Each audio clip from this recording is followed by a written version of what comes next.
Fala galera, seja bem-vindo a mais uma aula aqui na Nova Concursos. Eu sou o professor Fábio Augusto, professor de informática. Hoje eu vou trazer para vocês exemplos de questões que podem cair aí na sua prova para o Banco do Brasil, beleza? Mas antes de mais nada, vou deixar aí os meus contatos para que você possa entrar em contato comigo sobre qualquer dúvida que você tiver em alguma questão que você estudar para esta prova. Vamos lá ver? Então acompanha comigo. Olha só. Então eu deixo aqui para você os meus contatos interativos, então você já tem aí o meu Facebook, meu Instagram, se você ainda não me segue, vai lá me seguir.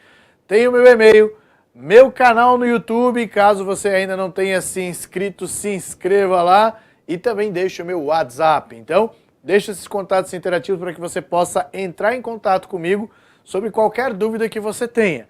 Claro que eu não vou ter ali, vamos dizer assim, o tempo hábil de responder no momento em que você me mandar a questão. Mas pode ter certeza que assim que possível te respondo ali com toda a atenção necessária, beleza? Então, antes de mais nada, separei para vocês as principais bancas que podem ser a banca para o Banco do Brasil e as questões atuais sobre o assunto informática. Vamos lá ver? Então, olha só. A primeira questão eu trago aí, claro, como base a Sesgran Rio. Então, você está vendo ali, ó, ano 2019, uma das últimas provas que a Sesgran Rio fez no ano passado. Você está vendo ali o cargo assistente em administração, bem próximo aí a escriturário. E ele traz, um navegador Google Chrome permite que seja utilizado o modo incógnito. O que é garantido neste modo? Aí ele fala, A, o empregador não poderá ver o que o seu funcionário está fazendo. B, os sites que o usuário visita não detectam seu endereço IP. C, os cookies de um usuário serão salvos com uma senha de acesso privada. D, a história de navegação de um usuário não será salva. E E, toda a comunicação será feita pelo protocolo seguro HTTPS. Então vamos lá. Primeiro, olha só o sinônimo que foi utilizado pela Sesgran Rio. Modo incógnito. O que é o modo incógnito? Você vai falar, nunca ouvi falar, professor. Mas e anônimo? Já ouviu falar? Em privativo, você já ouviu falar? Já. Então aqui a Sesgran Rio ela utilizou, né, a opção de trazer um sinônimo de algo que você já está habituado a fazer. E quando você utiliza o modo anônimo no Google Chrome, que é muito mais comum, né, você chamar de anônimo ao invés de incógnito, você sabe que quando você utiliza este modo, algumas informações não são armazenadas no navegador. Entre elas, o histórico de navegação. Então ele não vai armazenar o histórico de navegação, que seriam o quê? Os sites visitados por você, não vai armazenar cookies, não vai armazenar dados de formulário, beleza? Então, a partir do momento que você lembra disso, aí fica fácil de identificar a alternativa correta. Vamos lá ver? Então acompanha comigo, olha só. Na alternativa A, o empregador não poderá ver o que seu funcionário está fazendo. Como não? Claro que pode. Inclusive, no modo anônimo, viu? Muito cuidado com isso. Mentira, senhor, é verdade? Verdade, eu te provo. Olha só. Se eu abrir aqui, por exemplo, o Google Chrome, vou abrir aqui, ó. Então o Google Chrome está aqui. Aí eu venho e aciono a nova janela anônima. A nova janela anônima, como você está vendo, isso daqui é muito comum, né, você utilizar. Só que muitas pessoas não leem o que está escrito aqui, eu vou deixar bem grande. Então aí você precisa observar que nós temos, além das opções que você já sabe que não armazena, né, ele cita ali, ó. O Chrome não salvará as seguintes informações, seu histórico de navegação, cookies e dados de sites, informações fornecidas em formulários. Mas ele traz ali o que ainda é possível ser armazenado, olha lá. Então, ó, não é que vai ser armazenado, mas é possível que a sua atividade ainda esteja visível para os websites que você visita. Claro, se eu entrar no modo anônimo e entrar na minha conta bancária, meu banco vai saber que eu entrei. Tanto é que quando você entra novamente, ele diz, último acesso, tal dia e tal hora, né? O seu empregador ou a sua escola, se você usa o modo anônimo na empresa, fique sabendo que as informações, elas não são armazenadas no computador que você está, mas no servidor da empresa, todo o acesso feito pelo funcionário é armazenado. Então, muito cuidado com isso. E ele traz ali também, claro, o seu provedor de acesso à internet. Se você passar por alguma investigação policial, então quer dizer, o seu provedor de acesso numa ordem judicial será obrigado a passar toda a atividade que foi feita na internet por você, beleza? Então todas essas informações, elas já aparecem quando a gente habilita o modo de navegação anônimo, ok? Muito bem, então voltando para cá, agora a gente já sabe que a alternativa correta é a alternativa D. A história de navegação de um usuário não será salva. As outras opções não tem como, né? O site que o usuário visita não detecta o seu endereço de IP. Claro que detecta, senão os websites não saberiam, né, que você tinha entrado lá na página do banco. Os cookies de um usuário serão salvos com uma senha. Na realidade, eles não são salvos. E toda a comunicação será feita pelo protocolo seguro HTTPS. Não. HTTPS só é acionado quando você entra em uma página que requer o seguro, como a página de um banco. Beleza? Bom, continuando, uma das frequências que a Sesgran-Rio gosta de cobrar são questões voltadas à parte de internet. Então, é uma grande tendência que isso aconteça nas provas do Banco do Brasil, né? Então, na prova do Banco do Brasil, é muito provável que na parte de informática seja voltado muito para a parte web. Então, quer dizer, questões relacionadas à navegação na internet, à segurança da informação, a justamente acessos através de URL, que é o que essa questão traz, é muito comum que isso seja cobrado, caso a banca seja a Sesgran-Rio. Então a Sesgran-Rio, como você está vendo, nas últimas provas, deu uma ênfase maior nesse tipo de assunto. Aí você vai me questionar, professor, mas na última prova do Banco do Brasil eles cobraram coisas absurdas sobre informática. Aí eu te falo, não, eles não cobraram informática, eles cobraram TI. Então, quando você tem um cargo voltado para a TI, aí a história é diferente. Tanto é que se você fizer uma pesquisa a fundo e separar por temas o assunto que tinha na prova, a única questão de informática que aconteceu foi a questão do Excel. As demais, todas elas foram voltadas para TI, beleza? Então, assuntos relacionados a conceitos de banco de dados, isso daí a gente conversou já na nossa aula, né, sobre o Banco do Brasil, que é importante a gente analisar, sim, elementos que estão presentes dentro do Wikipédia. Então eu aconselho você a fazer isso. Vai lá no Wikipédia, veja um pouquinho sobre conceitos de bancos de dados, que às vezes aparecem em prova, mas eu não aposto muito nisso nessa prova que vai acontecer para escriturário. Beleza? Então, acompanha comigo essa questão que também é relacionada à internet. Vamos lá. Veja lá. Questão de 2019 da Sesgran-Rio, assistente em administração, ele traz uma das características interessantes de uma URL é poder conter o nome de um usuário e uma senha ao acessar um recurso. Qual a URL correta para acessar o endereço http testes.sesgranrio.org.br com o usuário candidato e a senha segredo? Então, o que ele quer fazer? Ele quer fazer o seguinte: acessar a URL já com o usuário, candidato e a senha segredo. A senha é segredo. Então, olha só.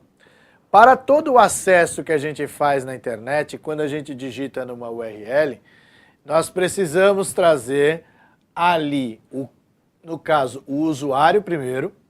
Então, você já percebe que, sendo o Sesgran-Rio, todas as alternativas já traz o usuário candidato primeiro. Só que aí vem qual é o símbolo que separa o usuário da senha. O símbolo que separa o usuário da senha é o 2 pontos, galera. Então, a partir do momento que você tem a presença dos 2 pontos, matou a questão. Então, quer dizer, eu já sei que a alternativa correta é a alternativa A. Aí você vai falar, professor, mas tem 2 pontos ali na alternativa C, ó. Tem 2 pontos ali. Só que quem faz a conexão do usuário e a senha Com o site, que seria, no caso, testes.sesgranhill, é o arroba. Pensa, o arroba em inglês quer dizer at, conectado, pertencente, do. Então, se a gente fizer essa analogia, então, o candidato, segredo, então, o usuário candidato com a senha segredo, conectado, ou seja, arroba teste, blá, blá, blá, vai acessar aquele determinado site. Beleza? Então, é desta forma que é composta uma URL, onde a gente tem a presença do usuário e a sua senha. Belezinha? Tranquilo? Ótimo. Então, vamos seguir adiante. Vamos para a próxima questão. Na próxima questão, a gente tem aqui o seguinte, ó. Também, questão aí da Sesgranhill, eu trouxe para você, 2019, aí agora o cargo é de técnico em tecnologia da informação. Então, seria o quê? Uma questão voltada mais para o usuário que é habituado a mexer em informática. Então, já é um usuário de TI, tecnologia da informação, seria TI. Uma das opções para manipular arquivos no Windows 8 é usar o mouse para arrastar e copiar ou mover pastas. Quando o mouse está na sua configuração normal, clique com o botão esquerdo para copiar um arquivo entre duas pastas no mesmo disco, sem apagá-lo na pasta original, é possível. A. Arrastar o arquivo com o botão direito, soltá-lo na pasta destino e escolher a opção copiar aqui. B. Arrastar o arquivo com o botão esquerdo, soltá-lo na pasta destino e escolher a opção copiar aqui. Arrastar o arquivo com o botão esquerdo, apertando também a tecla Shift. Arrastar o arquivo com o botão esquerdo, apertando também a tecla Alt. Ou selecionar o arquivo, apertar Ctrl X, clicar na pasta destino e teclar Ctrl V. Então aqui, o que ele está cobrando? Ele está cobrando o seguinte. Primeiro, ele quer fazer o seguinte, o mouse está na sua configuração normal. Então, o clique com o botão esquerdo, tá? Para o usuário destro. Para copiar um arquivo entre duas pastas no mesmo disco, sem apagá-lo na pasta original. Então, ele não pode mover nem recortar. Então, quer dizer, eu quero copiar.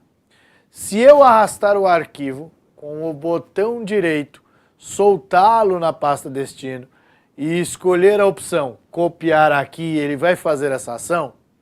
No B, se eu arrastar com o botão esquerdo do mouse, soltá-lo na pasta destino e escolher a opção copiar aqui, ele vai fazer?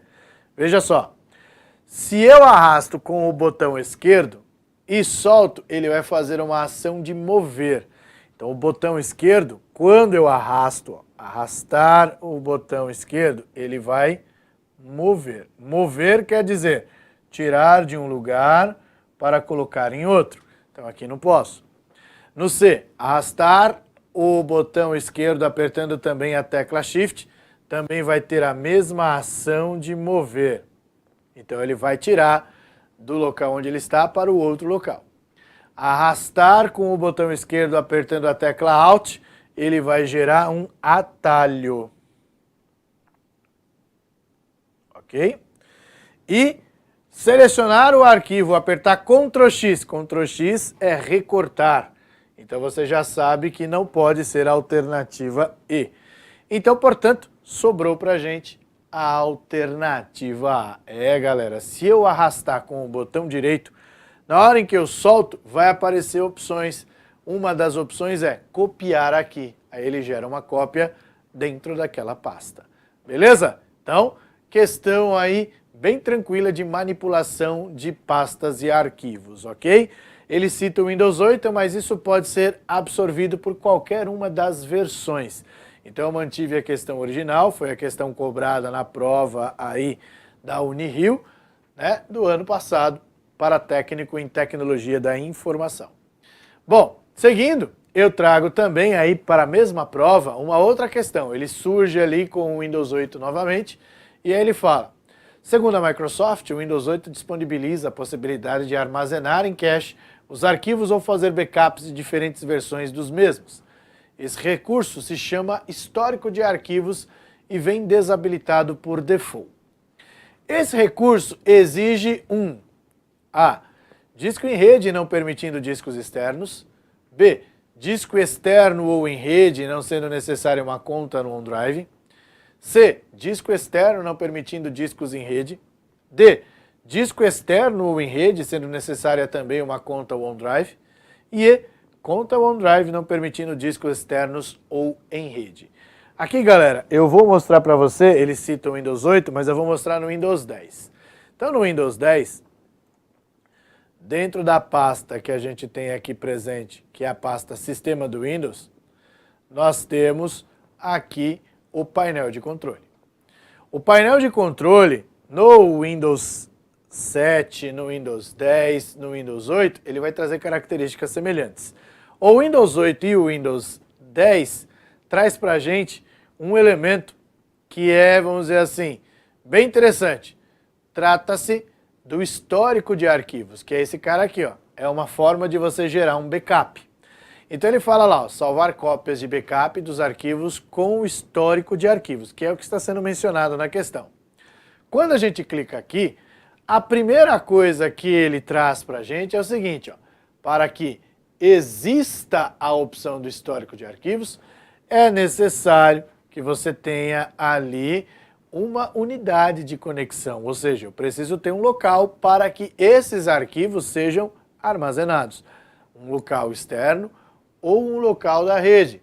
Não precisa ser necessariamente uma conta no OneDrive, que seria o quê?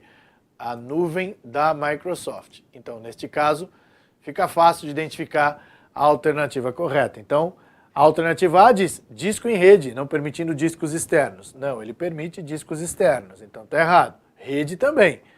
Disco externo em rede, não sendo necessária uma conta no OneDrive. Ok, perfeito.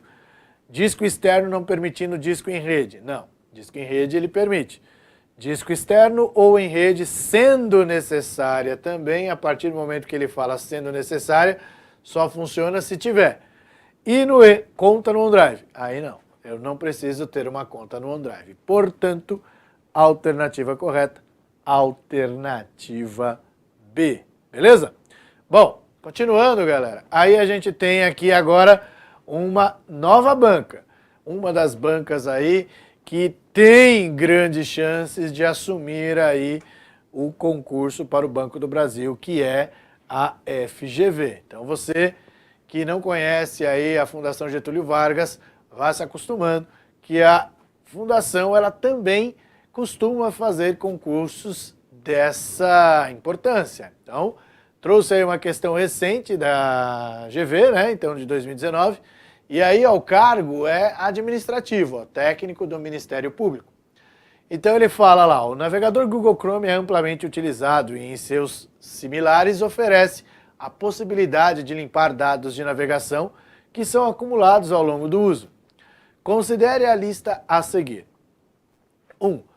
Arquivos downloaded pelo navegador. O que são arquivos downloaded? São arquivos baixados, galera. Ó, isso é o quê? Baixado.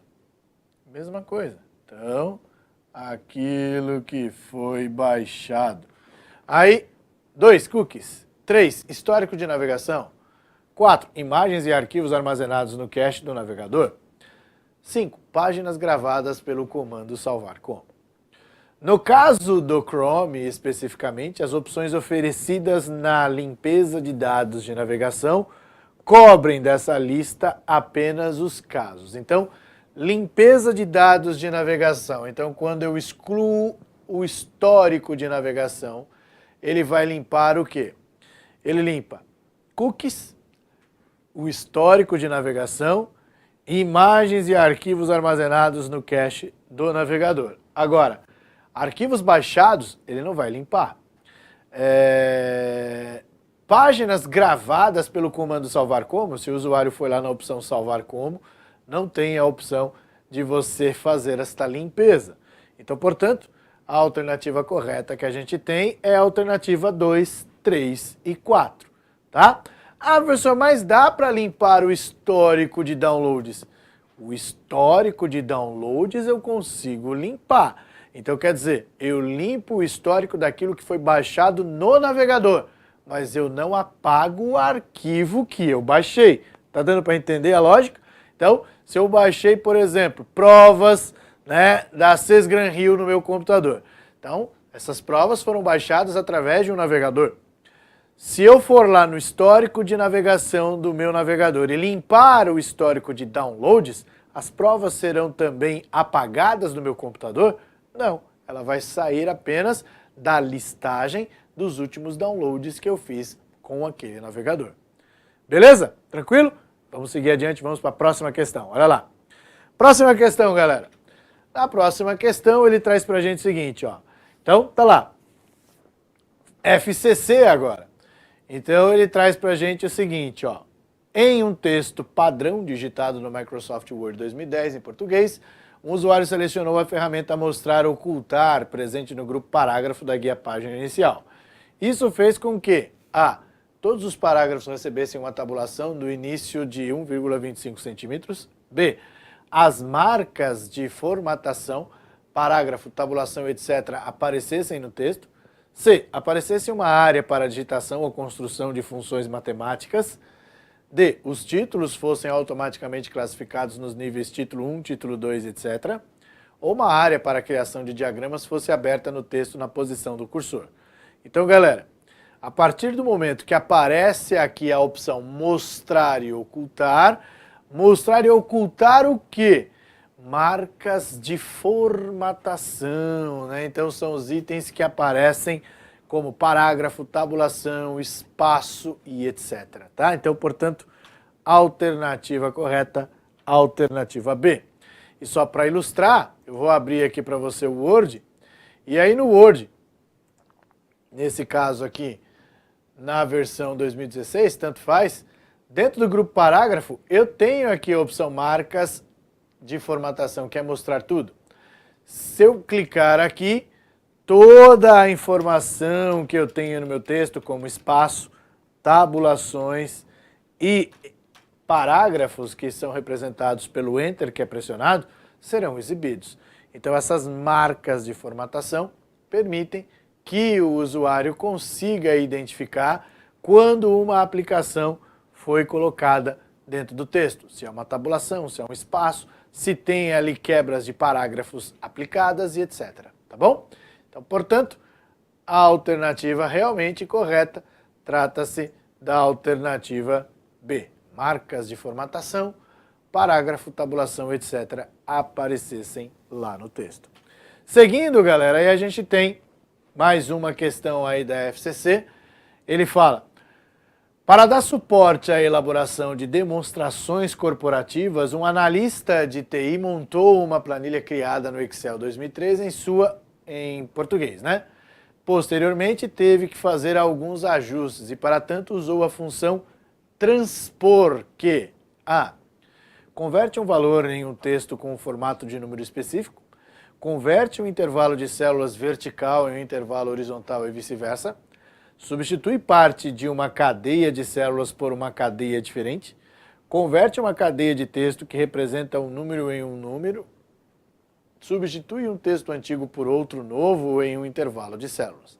Então, para você entender como é que funciona o transpor, eu vou ilustrar. Então vamos abrir aqui então o Excel. Então o Excel aqui, ó. O Excel estando presente, aí a gente faz o seguinte, olha só, vou clicar aqui, ele está pedindo para transformar o Excel como editor de planilhas padrão. Vou aumentar aqui o nosso zoom um pouquinho, e aí eu vou colocar aqui, por exemplo, aluno, endereço, e-mail e telefone. Certo? Beleza. Então você está vendo aqui, ó, vou selecionar essas 4 colunas, Ctrl C, e aqui, na hora de colar, eu vou colar aqui embaixo, só que eu vou optar pela opção de colagem transpor. O que é o transpor? Transpor é esta opção aqui presente, que você já viu que aconteceu, olha lá, ó, tá vendo? Na hora em que eu clico em transpor, ele, ao invés de trazer a cópia da maneira como eu selecionei em colunas, ele trouxe o aluno, o endereço, o e-mail e o telefone, um embaixo do outro como linhas. Então, exatamente como ele traz lá na alternativa correta. Olha só, então, converte um intervalo de células vertical em um intervalo horizontal e vice-versa, o que está presente na alternativa B. Beleza? Então, transpor é muito utilizado em situações em que você precisa, ao invés de ilustrar de forma em colunas, em forma de linhas, tá bom? Bom, continuando, nós temos aí mais uma questão da FCC, também grande candidata a assumir a prova do Banco do Brasil, uma vez que a FCC já foi a organizadora de provas do Banco do Brasil. Então eu trouxe para você mais uma questão atual, olha lá. Um assistente pretende localizar uma imagem específica para acrescentá-la em um relatório em um computador com o sistema operacional Microsoft Windows 10 em sua configuração padrão para a língua portuguesa. Porém, a imagem se encontra em uma pasta juntamente com muitas outras e o seu nome possui apenas letras e números, dificultando a sua localização.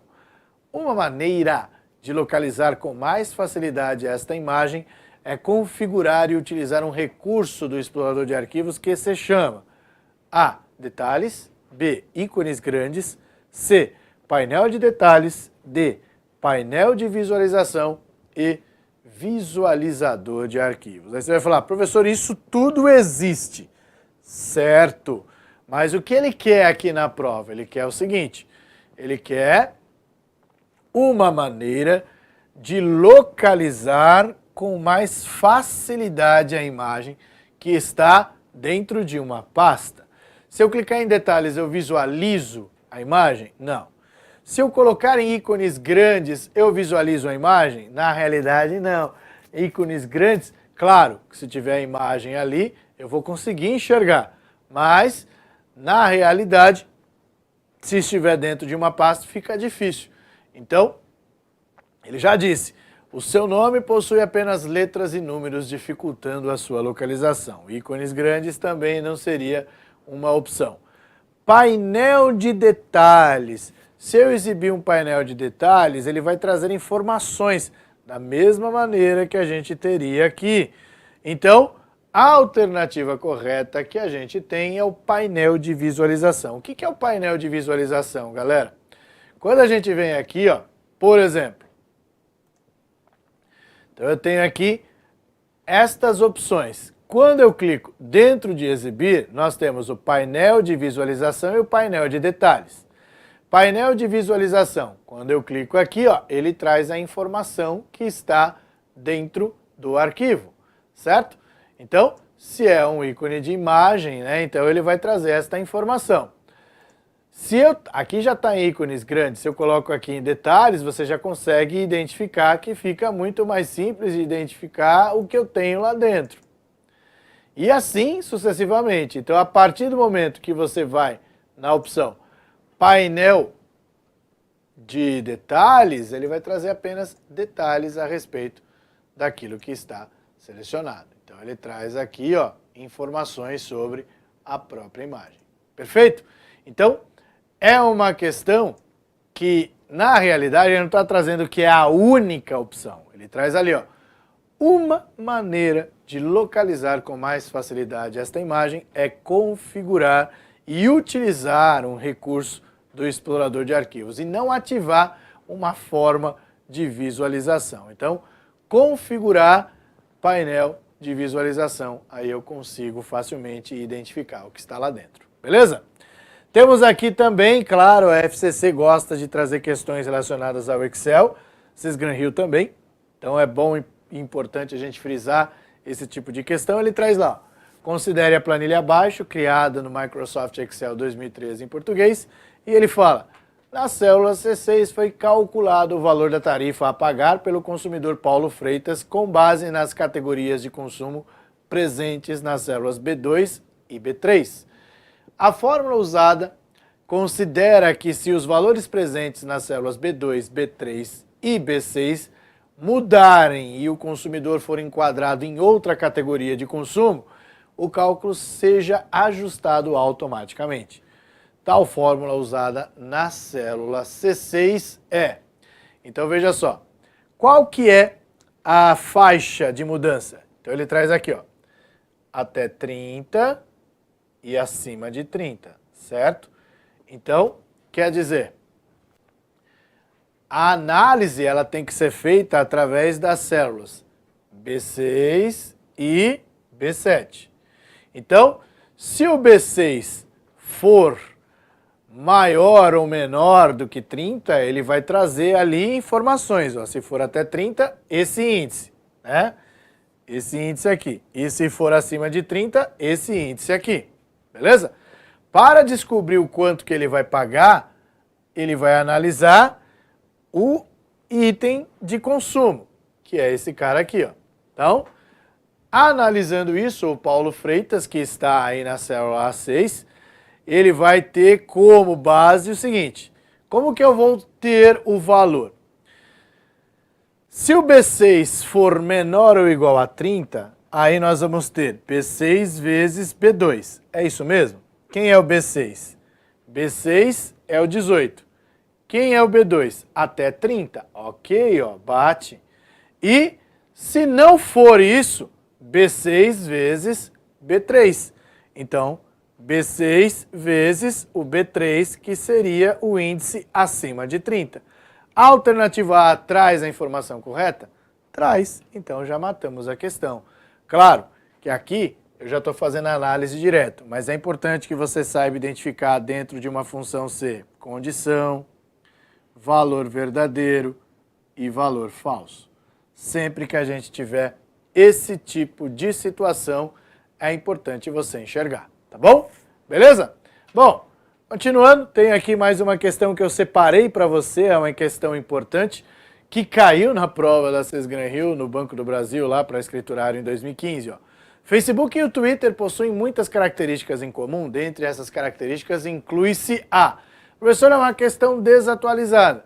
Não, não é uma questão desatualizada, é uma questão que ocorreu e que eu estou trazendo à tona porque questões relacionadas a redes sociais podem aparecer sim na sua prova. Então ele traz lá A. Possibilidade de um usuário adicionar amigos à sua conta. B. Capacidade de um usuário visualizar os assuntos do momento, os trending topics. C. Número máximo de caracteres que uma publicação post pode conter. D. Possibilidade de um usuário modificar o texto de suas publicações. E capacidade de um usuário seguir outros usuários. Então, muitas características em comum. Facebook e Twitter têm a possibilidade de adicionar amigos à sua conta? Não, na realidade o Facebook sim, mas o Twitter a gente tem seguidores. B. Capacidade de um usuário visualizar os assuntos no momento. Não, o Facebook não traz isso, isso é característica do Twitter. Número máximo de caracteres de uma publicação pode conter. Hoje o Twitter traz 280 caracteres, o Facebook não tem essa limitação. Possibilidade de um usuário modificar o texto de suas publicações. O Facebook permite isso, o Twitter não. Então, portanto, a capacidade de um usuário seguir outros usuários, aí sim, tanto Facebook quanto Twitter traz essa característica comum. E isso é até hoje, embora a questão seja de 2015, funciona perfeitamente para os dias atuais. Belezinha, galera? Então eu deixo os meus contatos interativos aí mais uma vez para você. Qualquer dúvida que você tenha a respeito aí de questões relacionadas para o Banco do Brasil, pode me procurar em qualquer um dos canais. Bons estudos, continue conosco aqui na Nova Concursos e fico por aqui. Um forte abraço para você e até a próxima. Valeu!